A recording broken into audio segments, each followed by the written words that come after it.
Hi, it's 6:30 on Tuesday night, so it's time again for what we're reading. I promised two guests tonight. One of them is having technical difficulties, but we're going to start with the most gorgeous, Morgan H. Morgan, what is your title at our service center? I am the user experience manager, and I work at the service center, which is like our headquarters. And user experience manager, that's something new for KDL. Can you tell us all what you do exactly? Sure. So anytime you pick up the phone and you call KDL, you're actually calling our patron services department. So I work in that department where we are really focused on virtual services. So how can we connect with you and give you that same one-on-one customer service that you get in the branches, but over the phone or via chat or email? And then I also work to see how we can improve our services. So if there's anything you're ever wondering why we don't offer that, or if it's on the horizon, you can always give us a call and we'll tell you where the project's at. Yay! And Morgan's done some great things already, and I see even better things in the future because she's fabulous. So thanks for coming on the show, Morgan. Now, Morgan, up until recently, you also worked at the Plainfield branch, didn't you? Yep, Plainfield Yes. and the Comstock Park branch. So you've been around. You probably recognize Morgan. She is fabulous.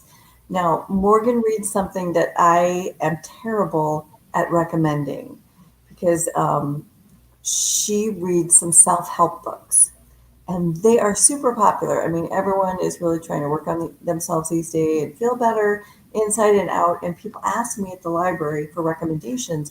And that is where I have trouble because I am so afraid to recommend a bad self help. That would just be awful. And because I don't regularly read them, I don't know. So Morgan's here to the rescue. Morgan, you do read these kind of books. Tell us about one you're reading. Sure. So the one that always comes to mind when somebody says, "Oh, I would love a good self-help book," this one is called Digital Minimalism by Cal Newport. And we live in a fast-paced world. So we've got our tablets and our phones and our emails are chiming and it's a lot of noise. And I wouldn't say that I dislike social media. I think there's absolutely a time and a place for it. But this book really helps. How do we use it intentionally? So how do we engage with social media in a way that makes us feel connected? It brings joy, it's informational, and it's also a kind of how-to guide for when in my nature of work, I get a lot of emails, I get a lot of chats, and I love connecting with people, but I need to also turn that off. So how can you minimize the noise and still be reachable? So it doesn't mean it's not an all or nothing solution.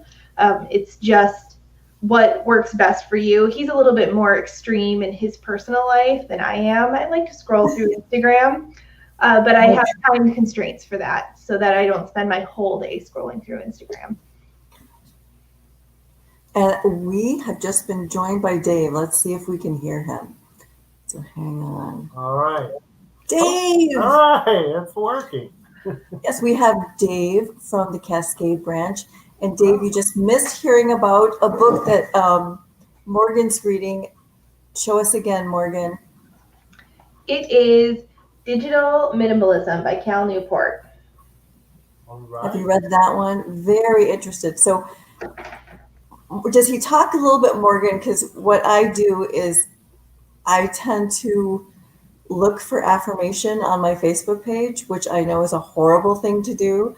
And when I'm feeling down, take a good selfie of me and the hubby and see how many likes I can get of how we're looking. Does he talk about any of that in the book? He does, and he talks about the psychology of Instagram and Facebook and how you actually get the same dopamine hits that you would get if you were using any other kind of like addictive behavior. So if you are familiar with Instagram, the way you scroll is actually similar to a slot machine, pulling that Really? lever. And the psychology is exactly the same of how people can be kind of engaged with gambling and you're kind of looking for that next hit. Same thing happens with Facebook and Instagram. They also designed in your notification center that notification drop down is red.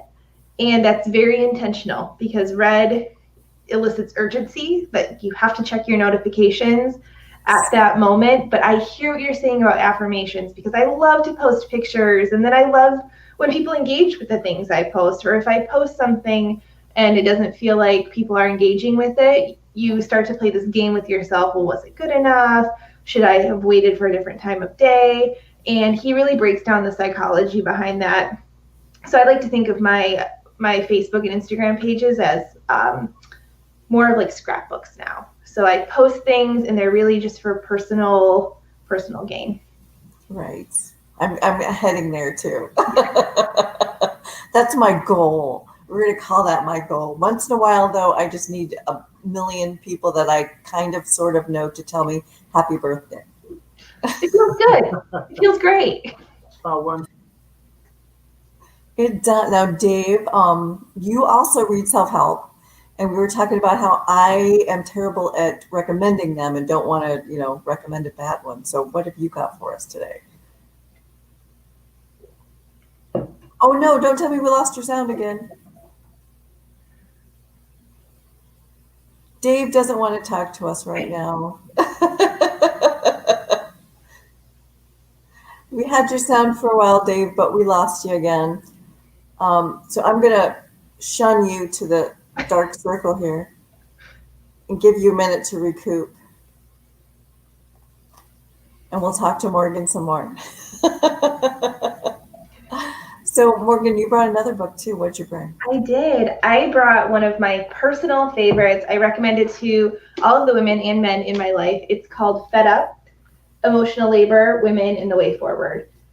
And it is a book that talks about, first and foremost, emotional labor. So it kind of opens up with this piece where she tells her husband, for my birthday, I would like a cleaning service. And he says, okay, well, what kind of cleaning service? And he asks all of these follow-up questions. And and what she says is, no, I want you to go out, do the research, find the cleaning service, and then hire them. I don't want anything to do with it. And it really highlights the way that men and women kind of navigate situations, especially when you talk about emotional labor.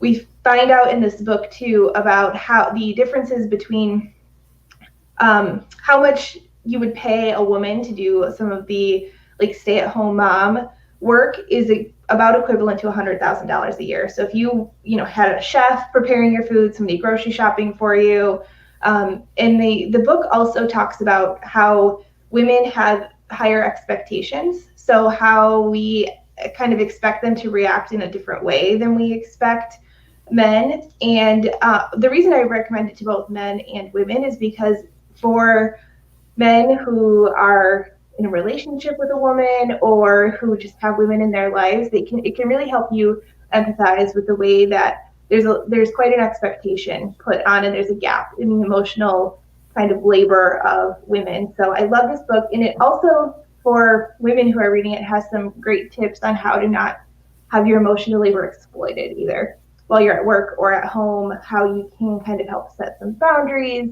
And it's tough to read because it feels very connected to who I was, but it was also really eye-opening to me that you can still be a kind, soft person setting boundaries for yourself in the emotional labor world.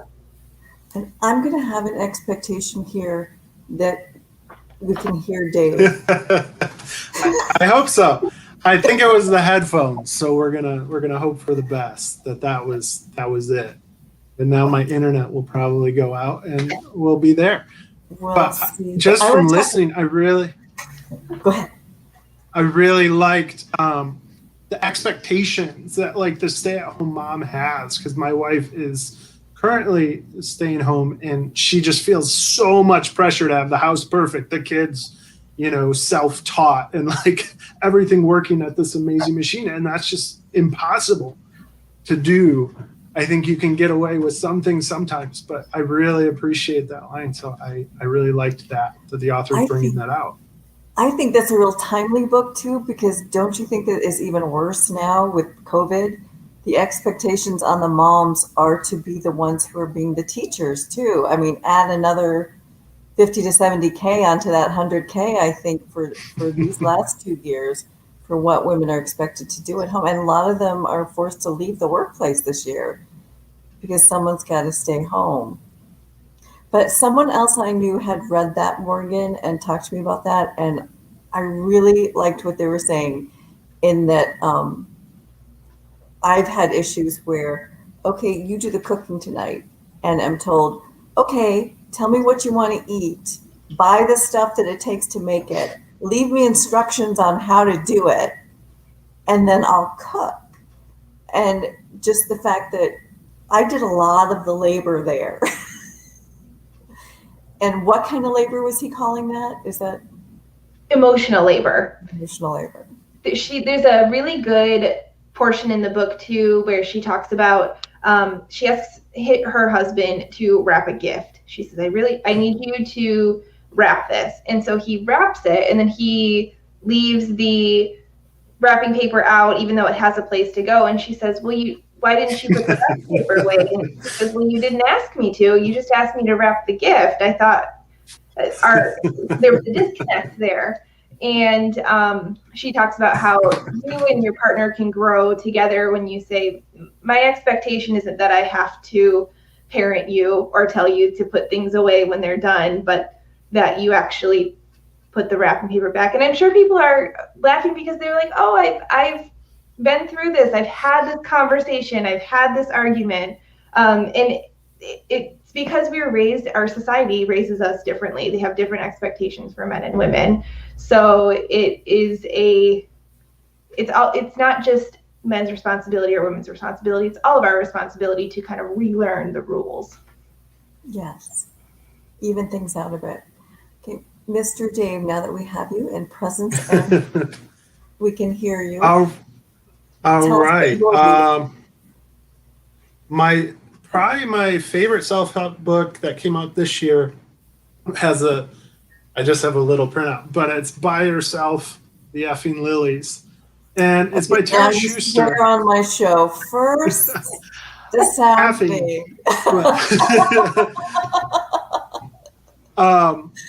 But Tara Schuster actually worked on The Daily Show with Jon Stewart when she was an intern, and eventually was able to score a position there. And it's really like, one thing that I really like about self-help books is like the authors learning from their own experiences. And you get these really intimate, funny stories that are not only relatable, but they're also pretty poignant. And just like one of the things that she realized as an intern is every 6 months, there's a new crop of them. So what was she going to do? And she ended up becoming a pro with the Keurig because she saw that like every week Jon Stewart would go out and the coffee machine wouldn't work. And so she bought one, took it home, took it apart, learned how to clean it, and literally became the best Keurig fixer on The Daily Show. And it was something no one else wanted to do, but because she did it, she was able to score a job and actually has, I think she produces a show on cable, and this was kind of her start. And so I really, appreciated that sometimes doing the hardest thing, the ugliest job, is really one way to set yourself apart.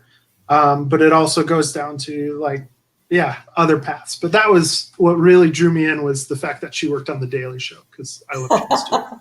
And I have to say, because I worked with Dave over at the Cascade Library, and he was the one who put together all the little IKEA pieces of furniture that we had to buy for the library. So he would all the pieces all up. And so that occurred to me just when you were saying the Keurig working. I'm like, Dave, you did that at Cascade. He would put together all the hard furniture that we couldn't. And now he's even designing and building furniture to go into the library. So you've got the whole make yourself indispensable thing down, I think. What are they calling them? Yeah, that was.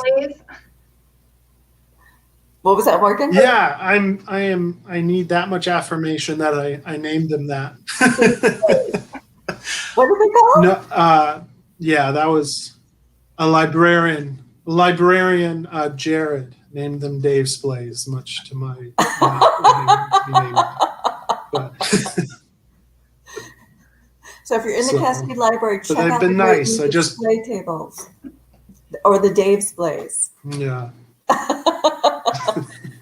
And what else did you bring tonight, Dave? I brought I brought several, but one that was probably my favorite from the last 2 years is called Atomic Habits. And I would recommend that to anybody. Speaking to my heart, because that's on the core list, isn't it, Dave? Yeah. That's a core book. I actually, core. yeah. So that one I had heard about a couple of years ago, and it is really just an incredible book for looking at the habits that you have in a logical way instead of judgment and, hey, you got to change this. You got to like that, Biggest Loser, tough mentality. It's like, okay, day one, evaluate what you're doing. Like just write down every habit that you have, good or bad, no judgment on it. And then go through and determine, okay, what's a good, bad, medium, whatever, no bearing on your life. So that was really, really interesting in a way that I never thought about. And then James breaks down, the author, James Clear, breaks down all the different facets of a habit. Like, in a weird way, he talked about Thursday night lineup with NBC, like with ABC, with Grey's Anatomy, and how it was like wine night. Like, hey, girl, get a glass of wine and watch Grey's. Like, and it became this huge selling point where we're going to pair drinking wine at home with watching this drama. And just how we have these cues, like every day I brush my teeth and then I do this. And just how if you want to start a new habit, you can like stack it on top. And so that was just a really awesome book that I liked a lot. Sweet. Now, how long have you been reading self-help books, Dave? Man, my brothers think I need a lot of help, apparently. And so we usually get each other books. And two of my brothers end up giving me self-help books of some sort, or the newest, whatever book that's out. I have one here called The Oxygen Advantage, which is literally on how to breathe better. Wow, who's the author on that, Dave? That is Patrick McCown, or Kuhn, McCown, I think. And it's literally just about how breathing through your nose and not your mouth will make you physically better, which I was like, for those of us who've worn a mask, we've experienced this maybe. But then I realized half the time my mouth underneath is just like just walking around open. But so my family apparently wants me to improve. Now, there must be something else to that book besides that. That can't be that thick book just telling you breathe through your nose. No, that is what I learned from it. But like whittled down, it was very much going through the history and the science behind it, and as well as exercises for clearing out your sinuses and how he's trained runners. Oh. But that is it's my brother, my youngest brother swears by it because he came in first place for his age division in Harbor Springs on a 10-mile run, and he is not that huge of a runner. So I was like, wow, it was a small race. But no, so he swears by it. It's just, family wants me to improve. Well, good. Thank you so much. Do either one of you have any other books to talk about? I have a couple here on my table. I'm excited to talk about self-help books because they're my favorite. I have two more here. I'll do a quick synopsis of these. I brought Dare to Lead with me by Brené Brown. Brené Brown. I thought someone would bring up Brené Brown. Yeah. She's my girl. Oh, yep, Daring Greatly. Great one.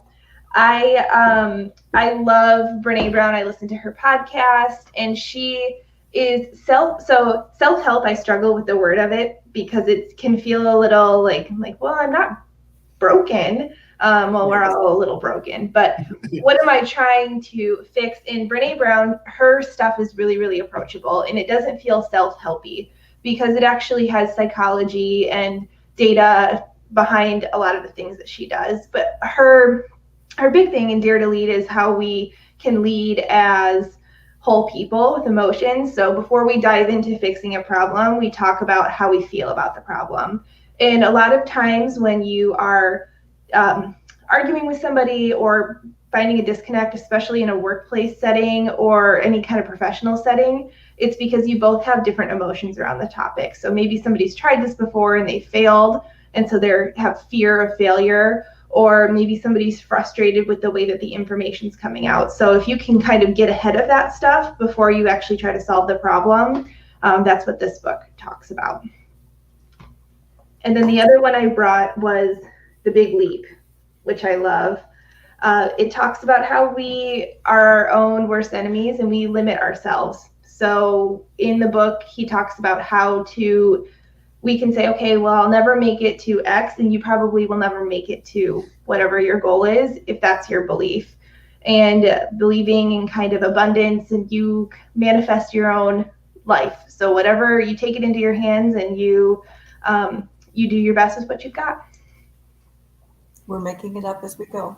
We are fake it till you make it. Very nice. See, now you guys are inspiring me. I want to read one of these, and I never do. My big self-help book, when my mom and I were down, we always said we were going to go back to Middle Earth, so we picked up Lord of the Rings. So it's really kind of more of hiding than fixing. Did you have another one too, Dave? Oh, I did. Another from my brother. It's called Super Better. I'm really good at this. Super Better by Jane McGonigal.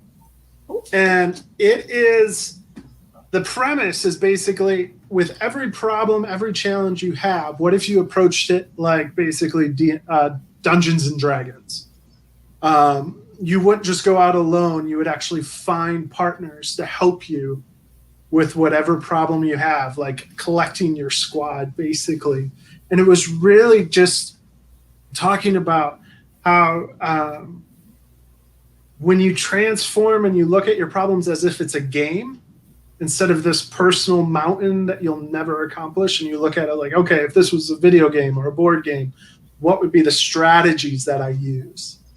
And it was really, it's a fun read, because it feels like it appeals to the nerd in me, like, you know, talking about like all these different types of friends and mentors and helpers, and just how that can really help. But it also, one of the biggest takeaways that I got, which was pretty early on and very simple, was little victories make all the difference. And just how, even if you're up against it and feel like I can't do this, just one of the recommendations was to actually just start snapping, and snap exactly 60 times, because you have to think about it. And once you get to 60, then you can say, I did it. I did something that I set out to do, that I wanted to, that wasn't over the top easy. And so it's just a fun read that's got a lot of research behind it, but just enjoyable way for, you know, tackling giants, we'll say. Yay. Okay. No. Morgan, I'm giving you the last word here, so you can pick one more. I don't have any in my pile, but I can tell you what I'm currently reading. Yes, please. I guess this is kind of a self-help book. It's How to Have Impossible Conversations, a very practical guide. And this is amazing right now. It's very timely. It just came out, and he talks about, in a highly politically charged world, how can we have productive conversations with each other? So how can we not be so polarized? And it takes two to tango. So you can't be so interested in getting your message across to somebody else that you're not willing to listen to them and make them feel heard. And it is interesting. I'm, you know, having some moral grapplings with it, but it is a good book. And even if you just want to read it for like a business self-help read and not talking about politics or religion, it's definitely got some really useful tips. It's a little dry, but it's good information. I appreciate the honesty in the book review, but helpful, maybe a little dry, and The best quick read I'm hearing was maybe Brene Brown. Yes. Yep. If you want just a good read. And she also, if you'd prefer to listen to it on audio, she narrates her own books, and she just has a really beautiful cadence in the way that she speaks. So check it out on audio as well. And all of the books that I recommended are available on audio. Terrific. Great tip. Thank you, Morgan. Thank you, Dave. Everyone else, I'll see you next Tuesday for another What We're Reading. All right. Great. We'll see ya. Thank you.